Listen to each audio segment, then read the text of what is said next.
Hi there, and welcome back to Dynamic Interactions. Tonight, we take a deep dive into Superman. But before we do, please consider subscribing to the channel. It really helps us a lot. Also, comment down below which superhero or villain you want to see next. Now, take a deep breath, put on your favorite cape, and enjoy. First appearance. Superman, created by writer Jerry Siegel and artist Joe Shuster, made his debut in Action Comics #1, cover dated June 1938, published April 18, 1938. This issue is widely credited with establishing the superhero genre, kicking off the golden age of comic books. Key details of the issue. Valuable collectible. It is considered the most valuable comic book in the world, with copies selling for millions of dollars at auction, including a record-breaking sale of $6 million in 2024. Anthology format.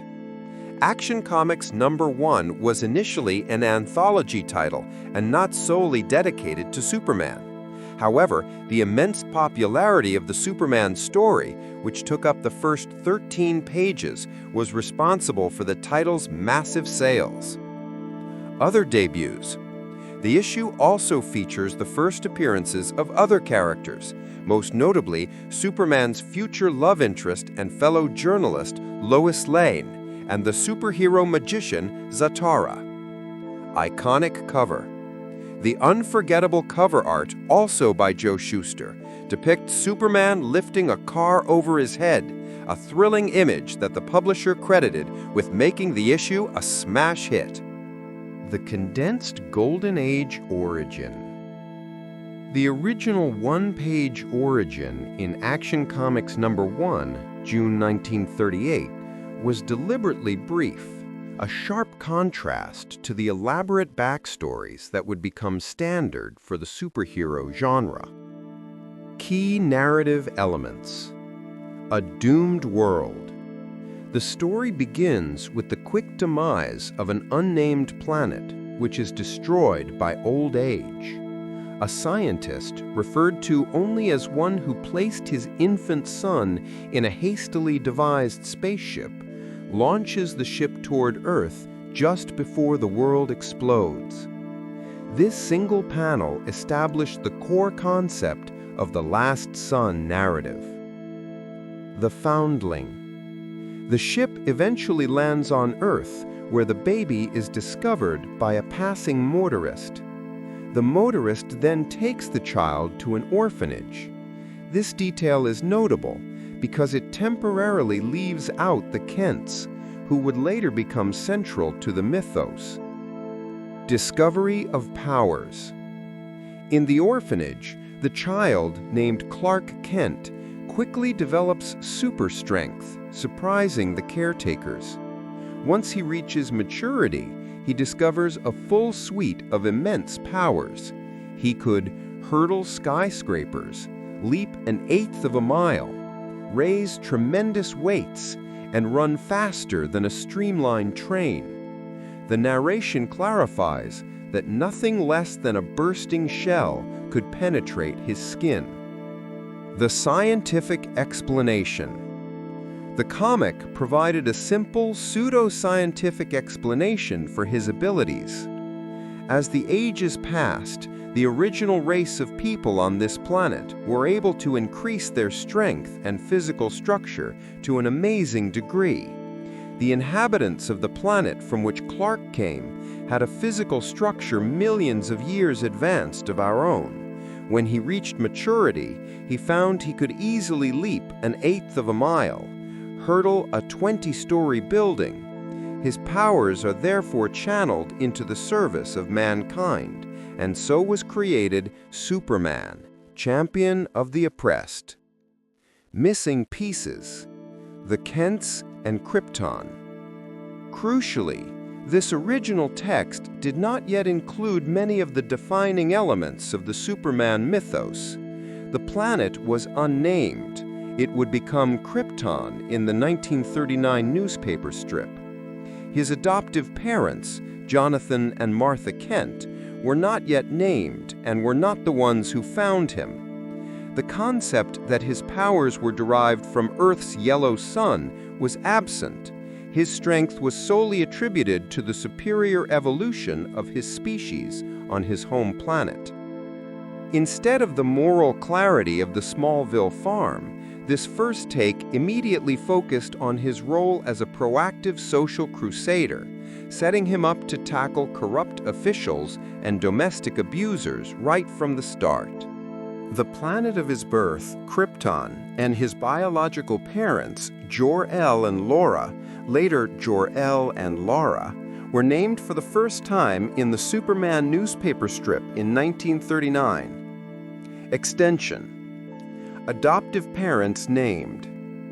The Kents were also properly named and given a more enduring role in the Superman mythos in 1939. While the newspaper strip introduced the name Kal-El and showed a motorist finding the baby, the separate title, Superman #1, Summer 1939, was the first to name his adoptive parents as the Kents, although the father was initially unnamed and the mother was Mary.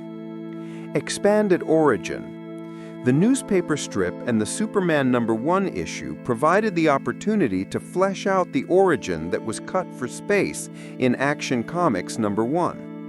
This is where the famous scene of Jor-El, as Jor-El, warning the scientific council of Krypton's impending doom was first depicted, establishing the pathos of his parents' final desperate act.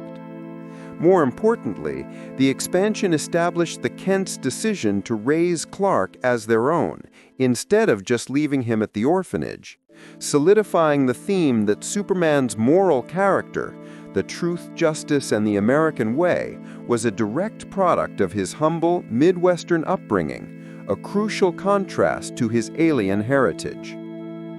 The name change. Note that the early spellings were Jor-El and Laura, or sometimes Lara. The now standard spelling Jor-El would evolve in later comic and radio adaptations. The adoptive parents who named him Clark Kent, Jonathan and Martha Kent, were first fully named in the main comic series in Superman #1, Summer 1939. Early versions sometimes referred to the wife as Mary and the husband as a passing motorist. Extension. Defining the relationship. Superman #1 solidified the crucial bond between Clark and the Kents.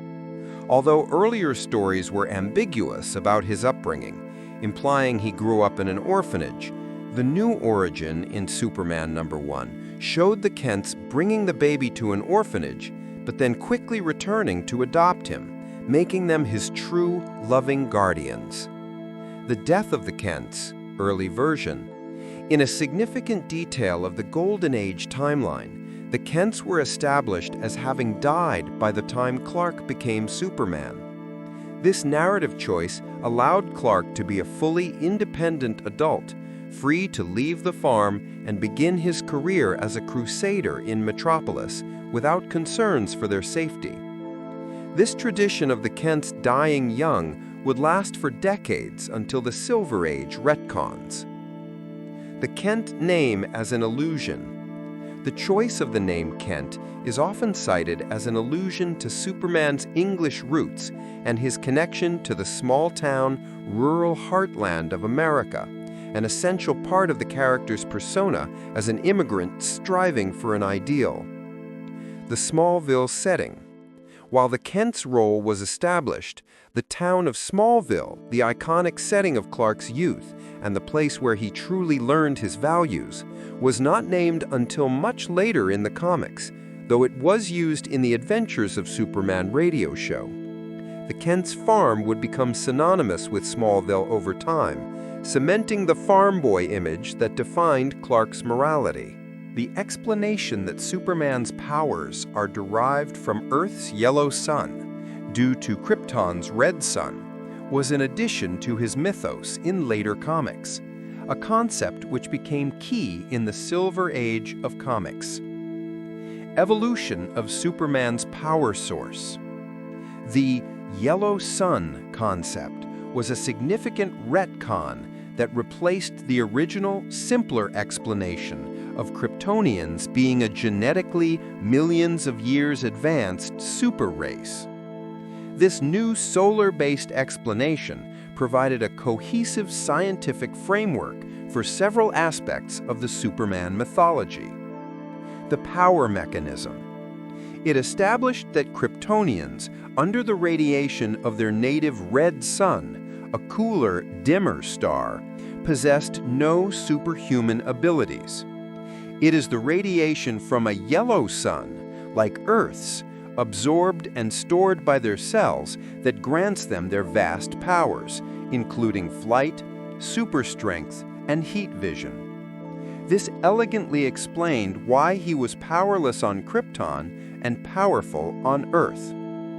Kryptonite's logic. This solar mechanism also provided a logical explanation for kryptonite, which was introduced earlier in the 1940s via the radio show.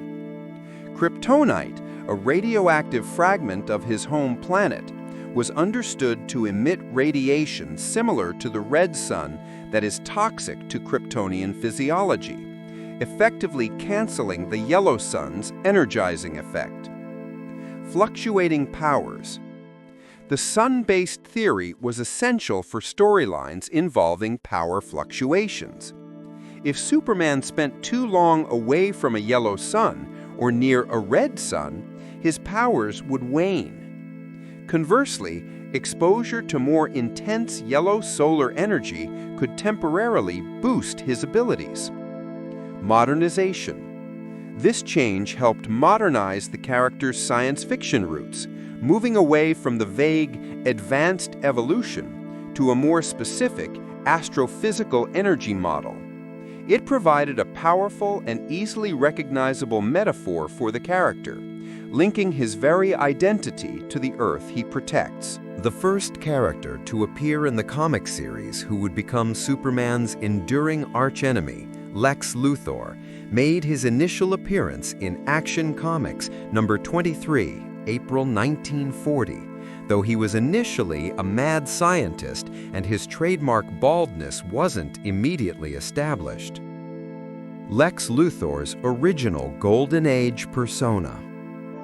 Initial depiction and name. In his debut story, Luthor was referred to only by his surname, Luthor. He was depicted as a master criminal and diabolical genius who resided in a technologically advanced flying city suspended by a dirigible. His plot involved manipulating the leaders of two European nations to incite war for his own gain, forcing Clark Kent and Lois Lane to investigate. The hair detail. Contrary to his current iconic look, the Luthor of Action Comics number 23 and several subsequent appearances had a full head of red hair. His initial persona was quite similar to Superman's prior villain, the Ultra-Humanite, who was already a recurring bald mad scientist. The accidental baldness was the result of an artistic mistake in the Superman newspaper strip in 1941, attributed to studio artist Leo Nowak. The error was carried over to the comic books in Superman number 10, May 1941, and the editorial decision was made to keep the new distinctive appearance. Early violence and ambiguity. The Golden Age Luthor was far more overtly a mad scientist and less concerned with maintaining a public image. In his first story, Superman defeats Luthor by destroying his floating city with him still on it, which implied his death. This apparent demise, only for him to return later, was a common trope in his earliest Golden Age appearances. Later retcon to explain the hair loss. Decades later, with the onset of the Silver Age, writer Jerry Siegel created the now classic backstory in Adventure Comics number 271, 1960, where a teenage Lex Luthor was a scientific prodigy and friend of Superboy in Smallville. It was a lab accident in which Superboy inadvertently saved Lex but caused a fire that resulted in his hair loss that cemented Luthor's intense personal hatred and desire for revenge against Superman. Debut of Lois Lane. Superman's canonical love interest, the intrepid reporter Lois Lane, also made her first appearance alongside Superman and Clark Kent in Action Comics #1, June 1938. Original characterization. In her initial Golden Age appearances, Lois was depicted as a tough-as-nails, ambitious and competitive journalist at the Daily Star, later the Daily Planet. She was inspired by the fictional girl reporter Torchy Blaine and the real-life investigative journalist Nellie Bly. Her relationship with Clark, right from the start, was defined by rivalry and disdain. She was attracted to the hero, Superman, but treated the seemingly spineless and mild-mannered Clark with contempt, viewing him as a journalistic competition and a general weakling. Her first line of dialogue in the comic, spoken to Clark, was, "I suppose I'll give you a break for a change." Role in the first story.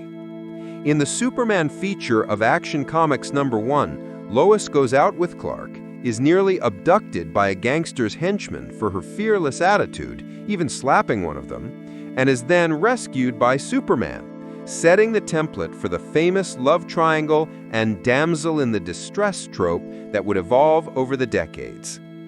Enduring legacy.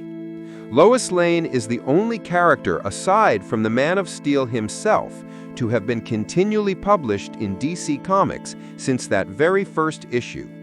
She is recognized as a pioneering character for women in comics and remains one of the most important supporting characters in the history of the medium. First appearance of Kryptonite. The deadly radioactive fragments of his home planet, Kryptonite, first appeared in the radio serial The Adventures of Superman in 1943. In the story, The Meteor from Krypton, and an often-cited anecdote claims it was created to give the voice actor, Bud Collyer, time off by having Superman incapacitated, with a substitute actor providing groans. However, it made its true comic book debut much later in Superman #61, dated November 1949, not Action Comics #61. In this key issue, which introduced Kryptonite to the comics continuity, Superman also learned of his Kryptonian heritage and traveled back in time to witness the destruction of his home planet for the very first time. Key expansion details. The comic debut. Kryptonite's comic debut was in Superman #61, November 1949, where the rock that weakened him was colored red in the original printing, though it was later often recolored green in reprints. The standard iconic green kryptonite was officially codified in the comics a few years later in Action Comics #161, 1951. The radio origin story. While the story about giving voice actor Bud Collyer a break is popular and was recounted by some comic creators, some historians suggest the plot device was simply to challenge the all-powerful hero. When it was used this way in the radio show, a stand-in would indeed provide the sounds of the weakened Superman. An earlier draft. A prototype of the substance, called K-metal from Krypton, was in a 1940 comic script written by co-creator Jerry Siegel, but the story was ultimately rejected by the editors. First appearance of Jimmy Olsen. The iconic photographer and copy boy at the Daily Planet, Jimmy Olsen, was first seen in the radio program, But his first definitive comic book appearance as a named character is considered to be Superman number 13, November-December 1941. Additional details on his earliest appearances are anonymous cameo in comics. An anonymous office boy with a bow tie, retroactively considered to be Jimmy Olsen, first appeared in Action Comics number 6, November 1938. Radio debut, named character. The character was introduced by name as Jimmy Olsen by producer Bob Maxwell on the Adventures of Superman radio serial on April 15, 1940. In this debut, he was described as a red-headed, freckle-faced copy boy. First named comic appearance. His appearance in Superman number 13, November-December 1941, in a story titled Superman vs. the Archer, marked his first appearance as a named character in the comics.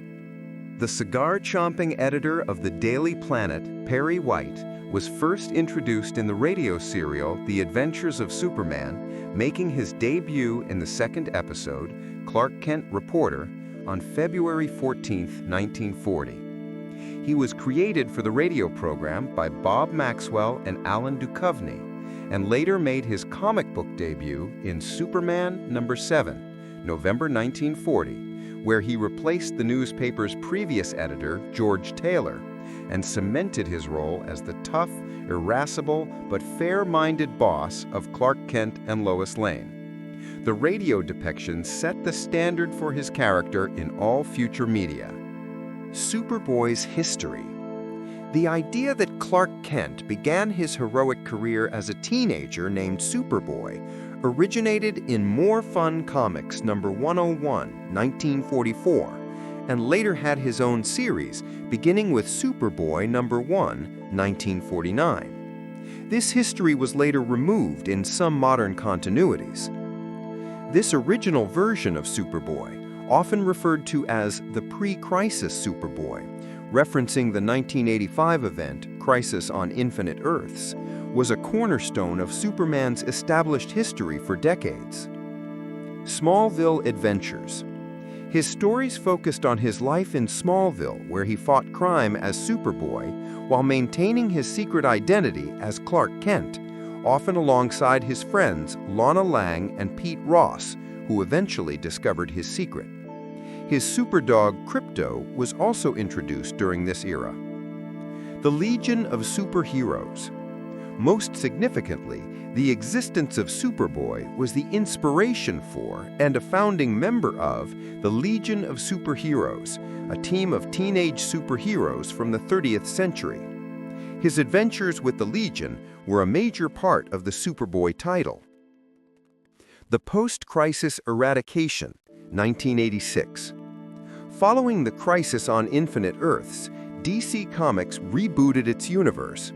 Writer John Byrne created a new origin for Superman in the 1986 limited series The Man of Steel, establishing that Clark Kent never became a costumed hero until adulthood, and that his powers manifested more gradually. Superboy was entirely erased from Clark Kent's history in the main DC universe. The Pocket Universe Workaround. To preserve the existence of the Legion of Superheroes, whose origin was dependent on Superboy, DC introduced a complex workaround.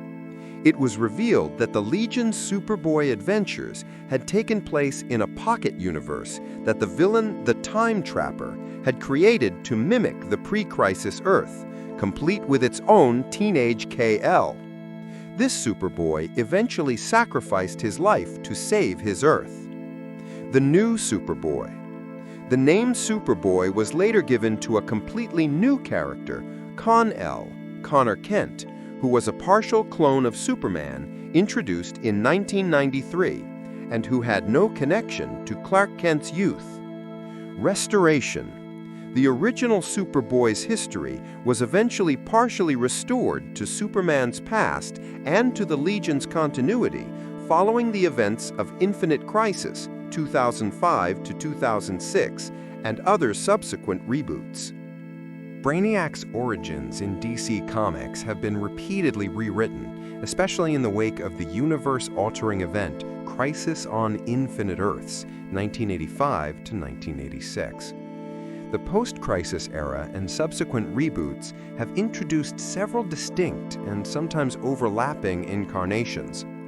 1. The post-Crisis Byrne-era Brainiac, Vril Dox/Milton Fine. The first major rewrite after Crisis was introduced by John Byrne in the late 1980s. This version heavily involved the concept of a disembodied alien consciousness possessing a human host. Origin: Vril Dox. This was an organic, highly intelligent Coluan scientist on the planet Colu. He was a radical who attempted to overthrow the planet's tyrannical computer overlords. Execution and transfer.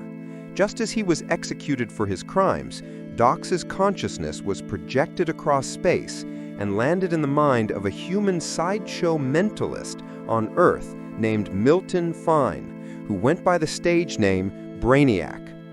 Dox's mind completely overwhelmed and possessed Fine's body, which gained an increasingly cybernetic, green-skinned appearance over time, complete with the signature head diodes that enhanced his telepathic and telekinetic powers. He needed cranial fluid to sustain his control, which led to a murder spree. Evolution.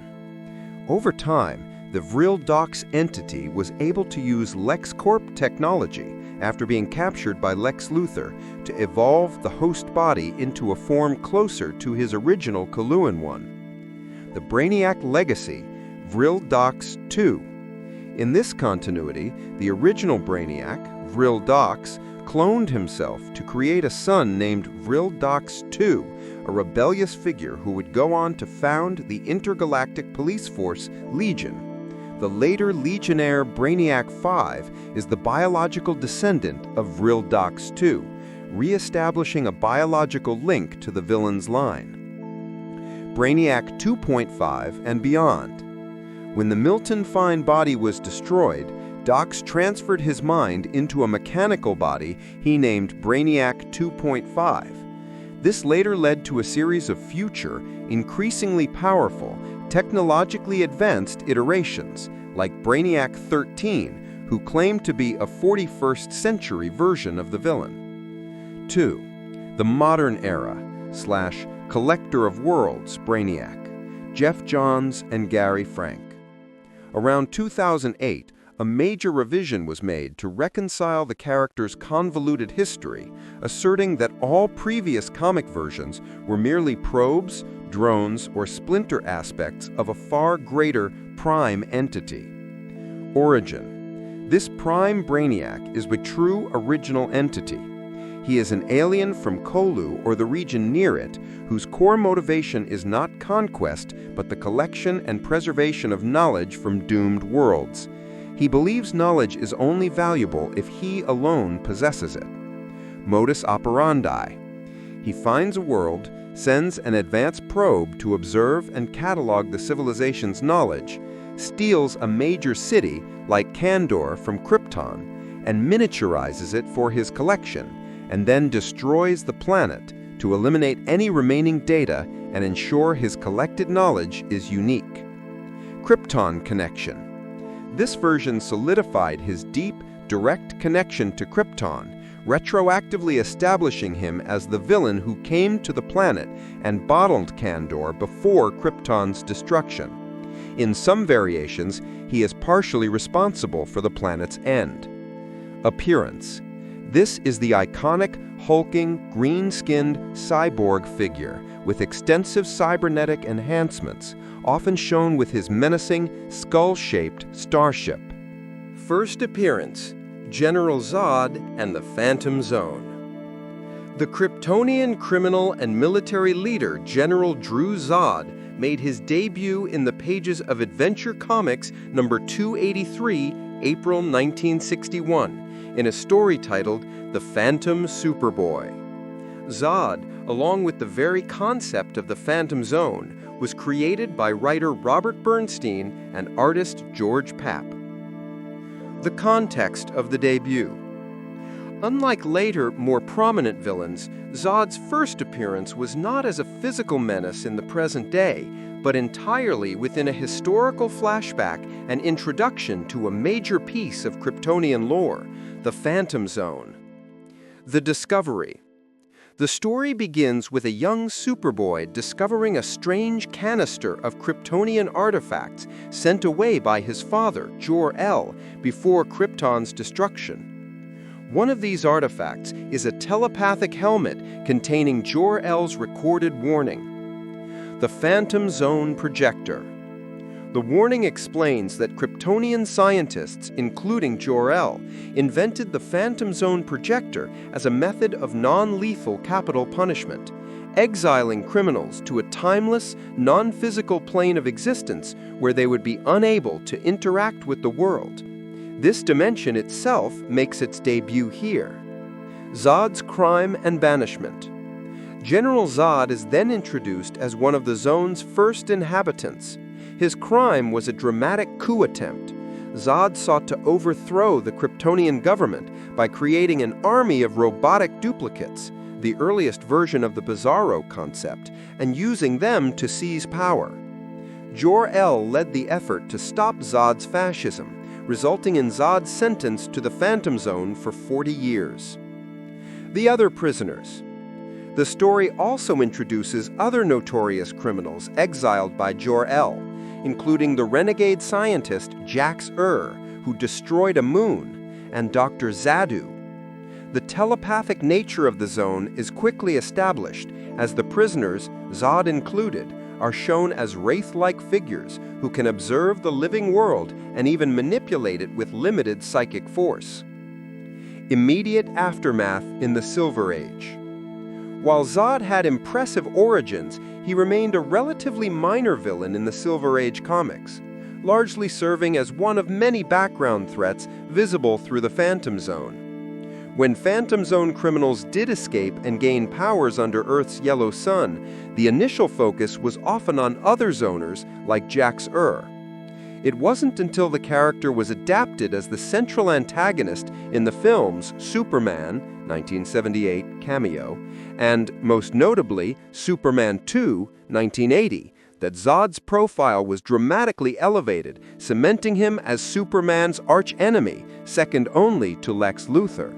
This cinematic popularity led to the character's subsequent prominence and reimagining in post-crisis comic continuity.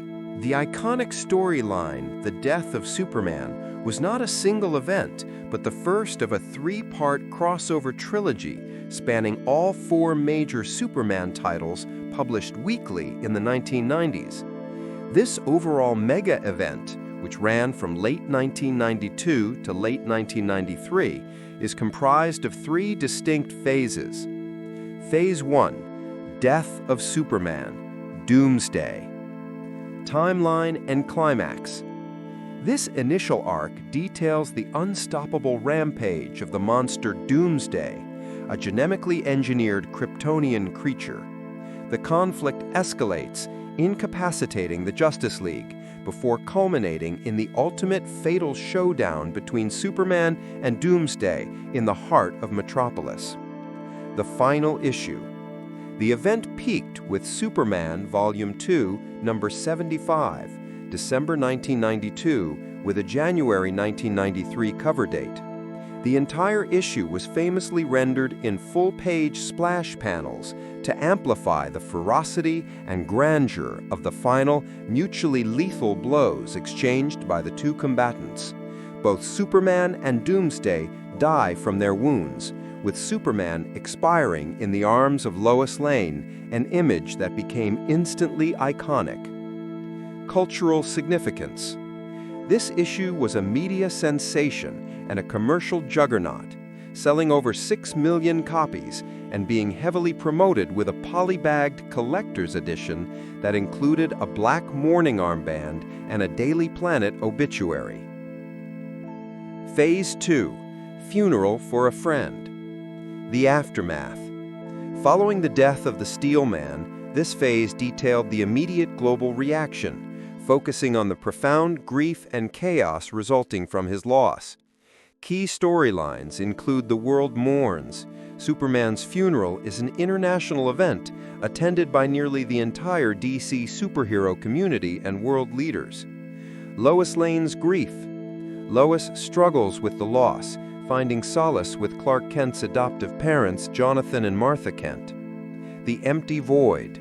Crime rates rise in Metropolis, and the city's heroes struggle to fill the gap left by their fallen champion. The catalyst for return. Superman's adoptive father, Jonathan Kent, suffers a heart attack, entering a coma where his spirit speaks to the still deceased spirit of his son, urging him to return. Phase 3. Reign of the Supermen. The new contenders.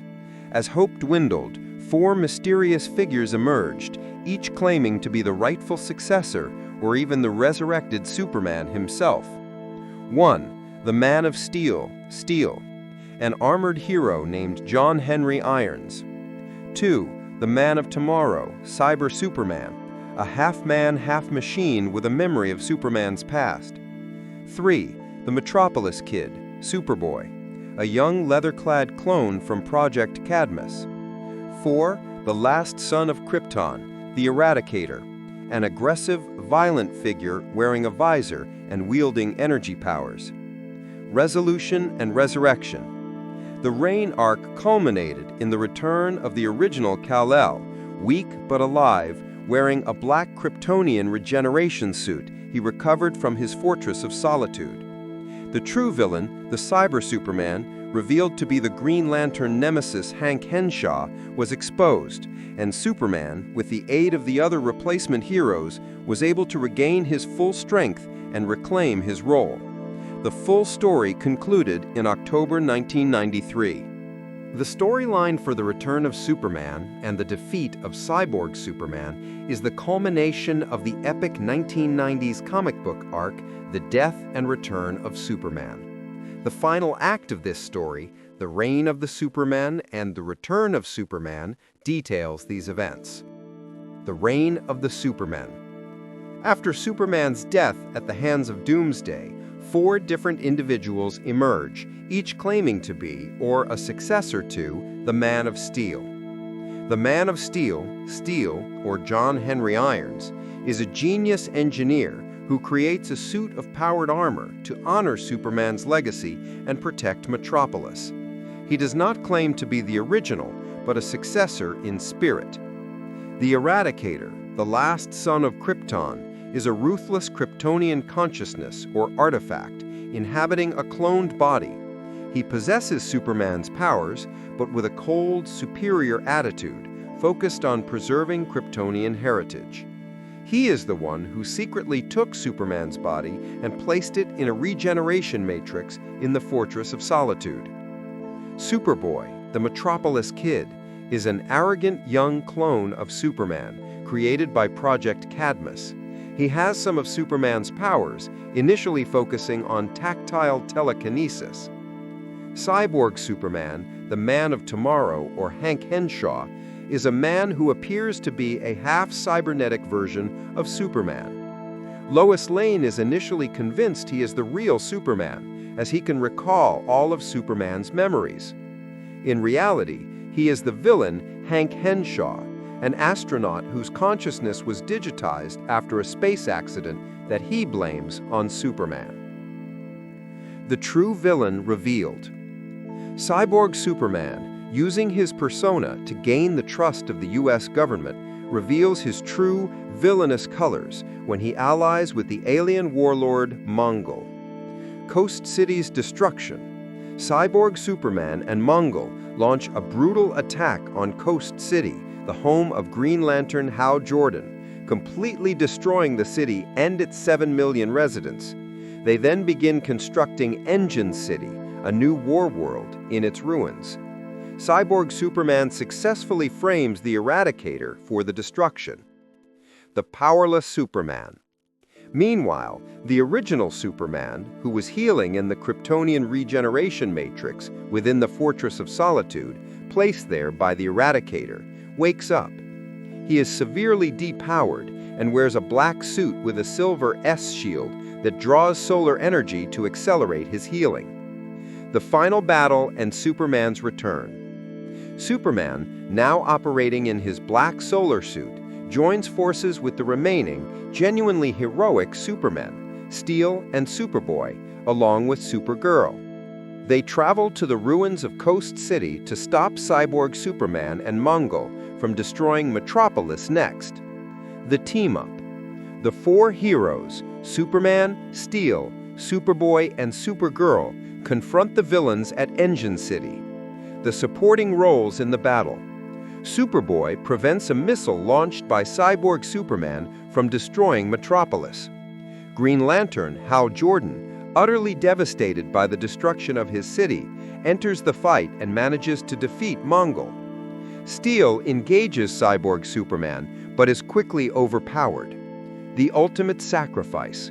Cyborg Superman attempts to kill the powerless Superman with a blast of concentrated kryptonite radiation. The Eradicator, realizing the only true vessel for Kryptonian ideals, dives in front of the blast.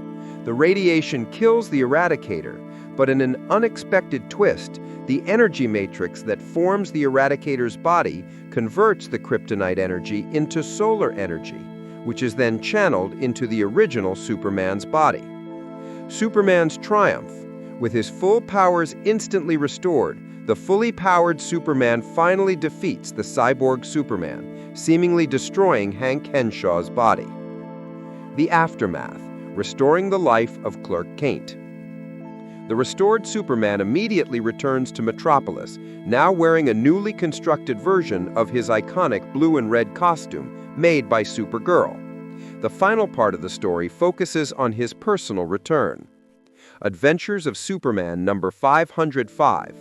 Superman's personal reunion with Lois Lane is the emotional climax. She is the first to see the returning Superman, confirming his identity and dispelling her earlier belief that the cyborg was the original. Action Comics number 692. The question of Clark Kent's disappearance is solved.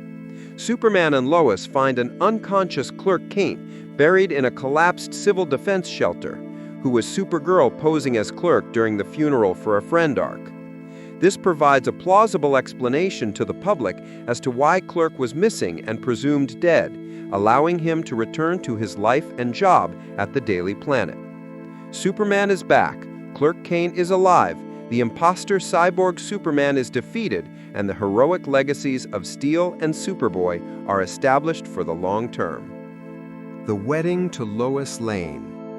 After decades of on-again, off-again romance, the mainstream DC Comics continuity saw Clark Kent propose to Lois Lane in Superman, Volume 2, Number 50, December 1990. He revealed his identity as Superman to her shortly after in Action Comics Number 662, February 1991. The actual wedding, following a long engagement, finally took place in the landmark one-shot special, Superman The Wedding Album, December 1996. This official marriage was timed to coincide with a similar on-screen wedding on the popular television series Lois and Clark, The New Adventures of Superman. The comic book wedding was a major event, featuring cameos from many DC superheroes, with Batman even providing the couple an apartment for their honeymoon. And it was a traditional Christian ceremony. Prior to this canonical event, a non-canonical marriage of the Earth 2 counterparts of the couple had occurred in Action Comics number 484, June 1978, which was part of a storyline celebrating Superman's 40th anniversary. Other non-continuity weddings of the pair were common in imaginary stories throughout the Silver Age. The Man of Steel relaunch. Following the Crisis on Infinite Earths event, the character's entire history was rewritten by John Byrne, beginning with the limited series The Man of Steel, numbers 1 to 6, 1986. This reboot established a new modern Superman, including Lex Luthor as an immensely wealthy and vicious capitalist and industrialist, not a mad scientist. Other major changes to the Superman mythology in Byrne's relaunch included no Superboy. Clark Kent did not begin his costumed crime-fighting career until adulthood. His history as Superboy was officially erased, meaning he never met the Legion of Heroes as a teenager. His powers also developed gradually, with flight being the last to manifest. The Kents are alive. Jonathan and Martha Kent remained alive into Clark's adulthood, providing him with a vital emotional connection to his humanity and a trusted confidant for his life as Superman. A colder Krypton. Krypton was reimagined as a sterile, emotionally detached, and highly advanced society where children were conceived and gestated in birthing matrices.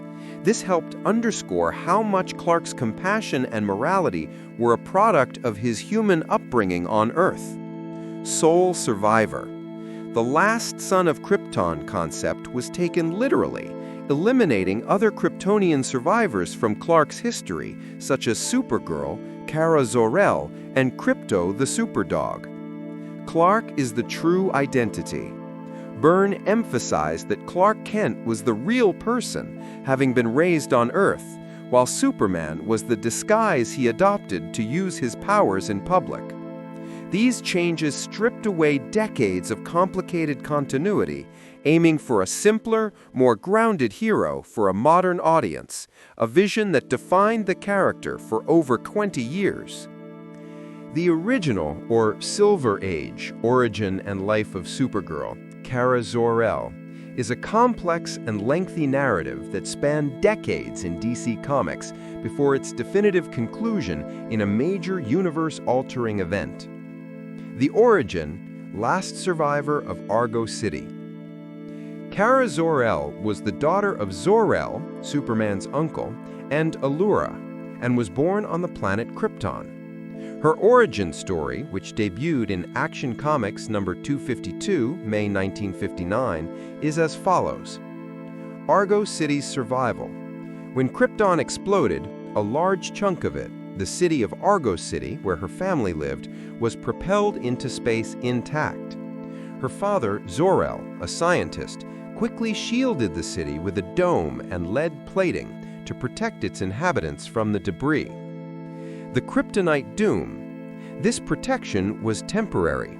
Over time, the planetoid's soil began to transform into kryptonite, the deadly radioactive element.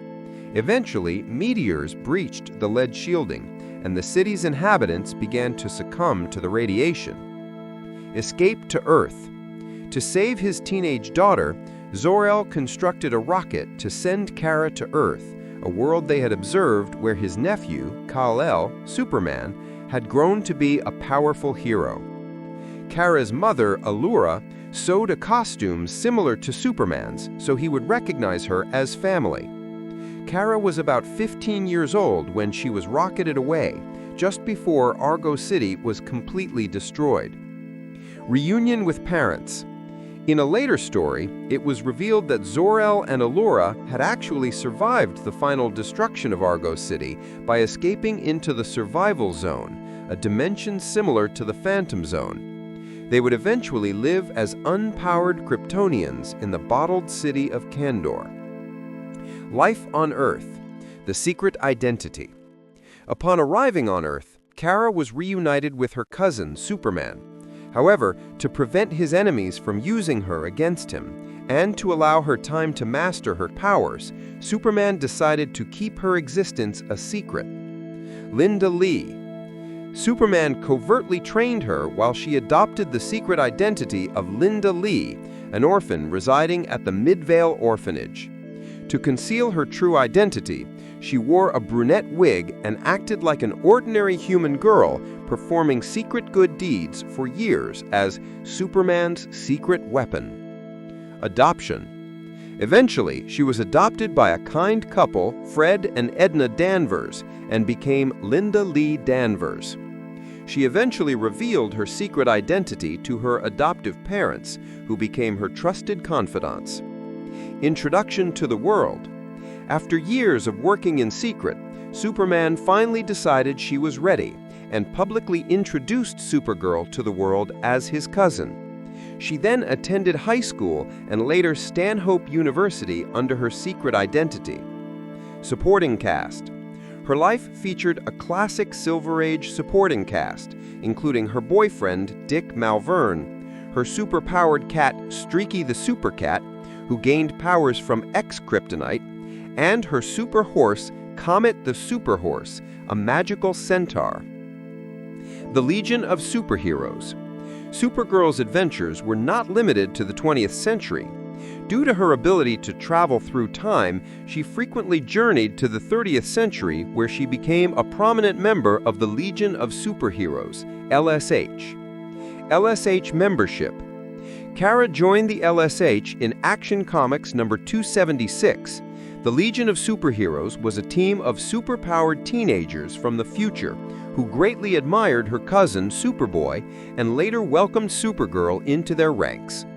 Relationship with Brainiac 5. While with the Legion, she formed a close and enduring romantic bond with the Kaluan hero Brainiac 5.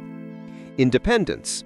Her time in the future allowed her to operate more independently and have adventures separate from Superman's oversight. The Ultimate Sacrifice. Crisis on Infinite Eras. The Silver Age Supergirl's life came to a dramatic and definitive end in the 1985-1986 crossover event, Crisis on Infinite Eras. The Crisis event.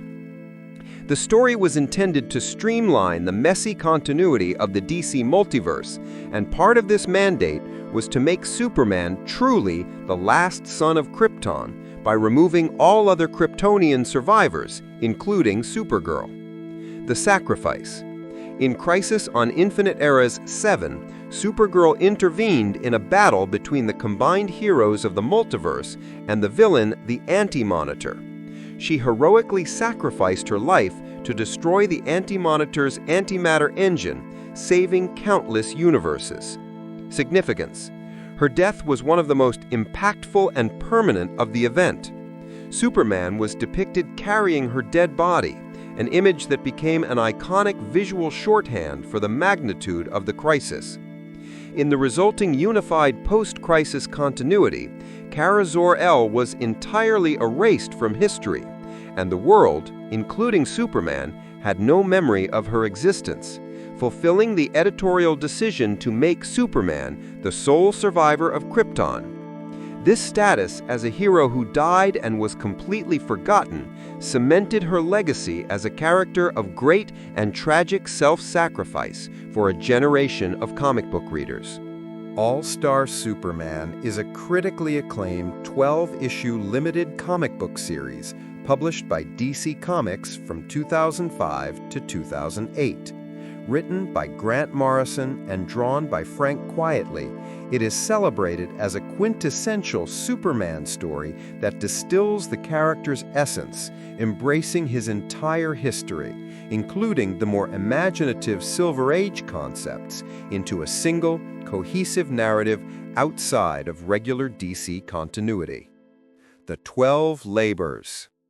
The story begins with a rescue mission to the Sun, remotely sabotaged by Lex Luthor.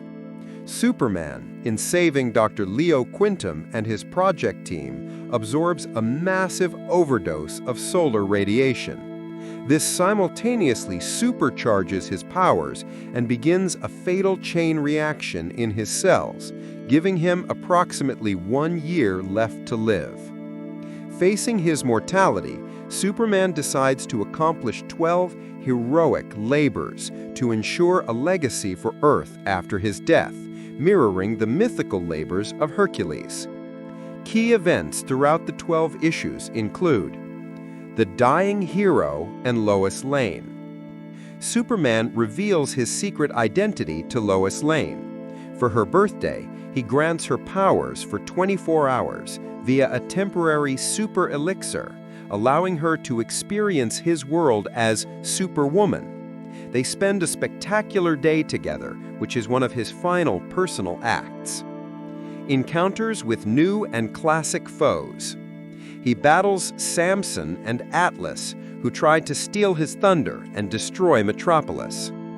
He is visited by two Kryptonian astronauts, Zolar and Lilo, from an alternate space-time. They are initially antagonistic, representing a conqueror vision of Krypton, which Superman ultimately rejects, inspiring them to become Earth's protectors.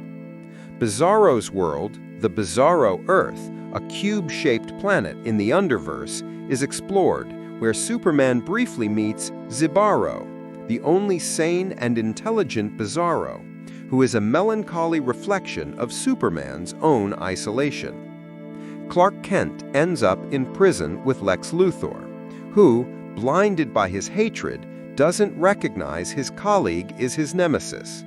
Clark, using his subtle, bumbling persona, gets an exclusive jailhouse interview with Luthor. The final will and testament. Knowing his end is near, Superman sets out his legacy, including curing the parasite, collecting the contents of the Fortress of Solitude, saving the inhabitants of the Bottle City of Kandor, creating a new Sun Eater to prevent a future Sun Eater from destroying the Earth, and placing the formula for a new Kryptonian race on the Moon for humanity's future. The final confrontation. Lex Luthor, having escaped his execution by taking the super elixir and briefly gaining Superman's powers, launches his final assault on Metropolis with the aid of Solaris, the tyrant's son.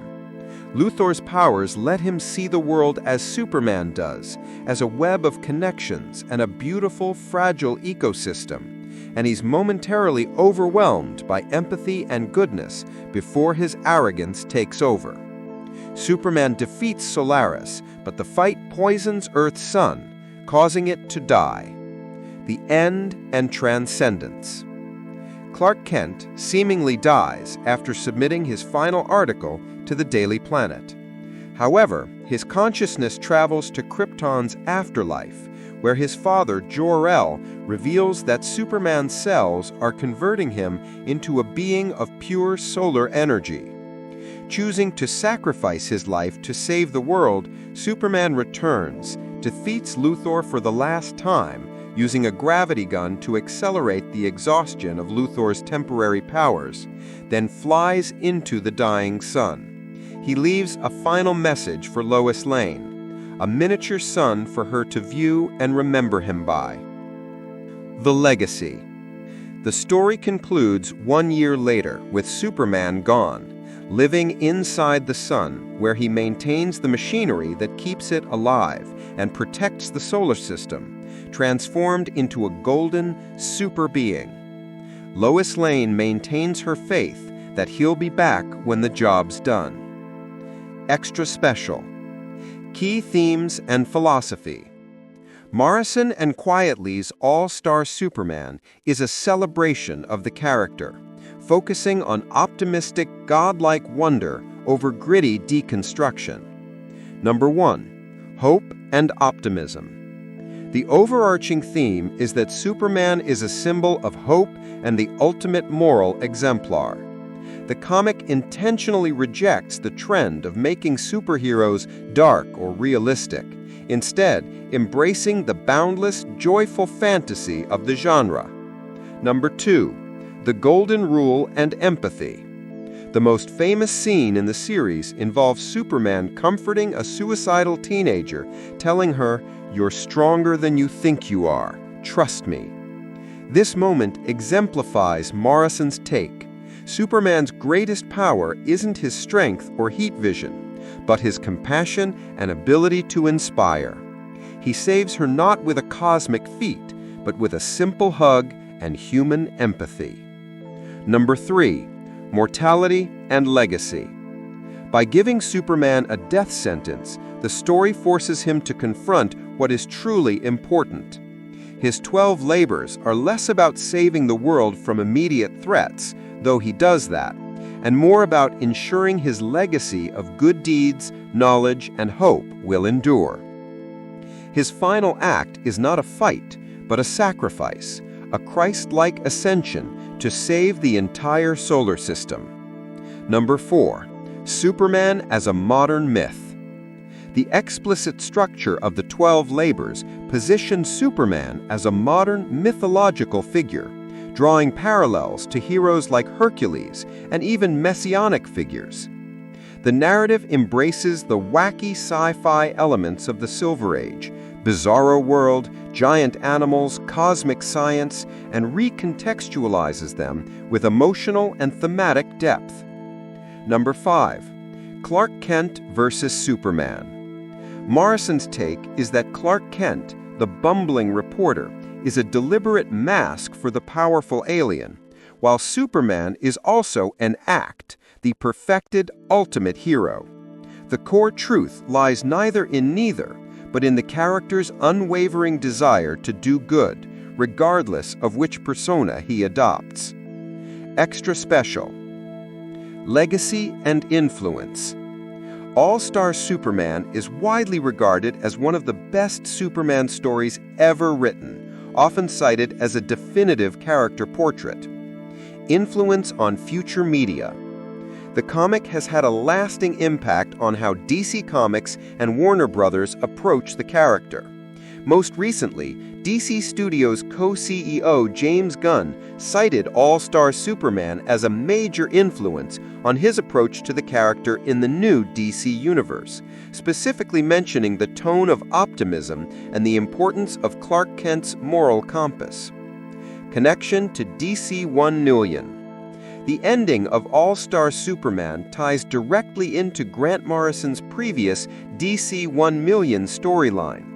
The super being who enters the sun is implied to be the Superman Prime of the 853rd century, who has evolved after millennia inside the sun's heart, connecting the Elseworld story to a possible grand destiny for the character within the larger DC multiverse.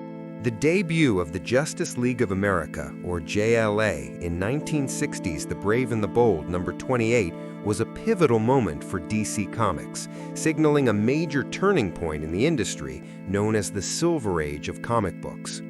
The team's creation was rooted in a business strategy to capitalize on the renewed popularity of superheroes and was heavily influenced by DC's own Golden Age history. Historical and contextual overview. Number 1. The revival of superheroes and the Silver Age. The JLA arrived as the superhero genre was undergoing a revitalization. Following World War II, the popularity of costumed heroes had waned, leading to the cancellation of many titles and the original superhero team, the Justice Society of America, or JSA, in the early 1950s. Precursors. DC Comics had already found success in the late 1950s by reinventing some of its Golden Age characters with a science fiction focus, marking the beginning of the Silver Age. The most notable success was the new Silver Age version of The Flash, Barry Allen, in Showcase number 4, 1956, followed by the new Green Lantern, Hal Jordan. The big team concept.